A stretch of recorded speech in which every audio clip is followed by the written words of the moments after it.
Ang liliit nyo pa dito.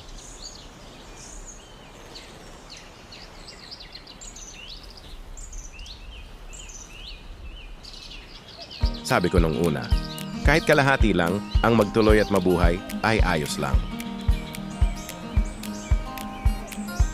Pero di ko akalaing halos lahat ay magtutuloy at mabubuhay.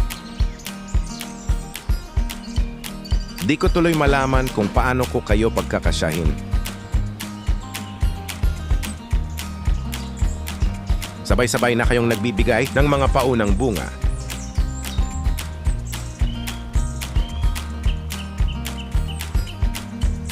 Kakaiba ang saya sa pakiramdam kapag nakikita mong lumalaki at nagbubunga na ang iyong mga tinanim kahit sa bakuran lang.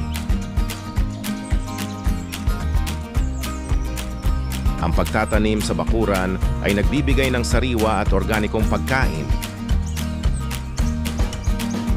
Nakasisigurado ka na sariwa at walang nakakapinsalang kemikal ang mga gulay na iyong kinakain.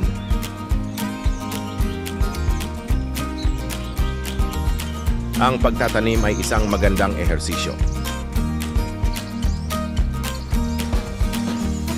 Ayon sa pag-aaral, ang pagga-garden ay therapeutic. Nakakatulong ang pagga-garden para mapababa ang level ng stress, anxiety at depression.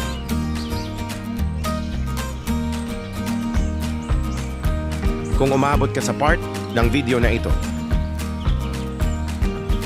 at nais mo din subukan na mag-alaga o magtanim, mag-comment ka lang sa video na ito at maaari kitang bigyan o bentang pamigay na lang ng talong, siling labuyo, siling panigang na namumulaklak at namumunga na. Wala na kasing espasyo sa bahay at kailangan ng mga halaman ang proper airflow at mabilis. Kumalat ang mga peste at ang sakit kung dikit-dikit sila. Marami din akong mga buto ng pechay, okra, talong, bell pepper, siling labuyo at siling panigang at maaring kitang bigyan. Kung nais mo, laging tandaan na ang pinakamasustansya, pinakaligtas, pinakasariwa at ang pinakamasarap na gulay ay ang ating sariling tanim.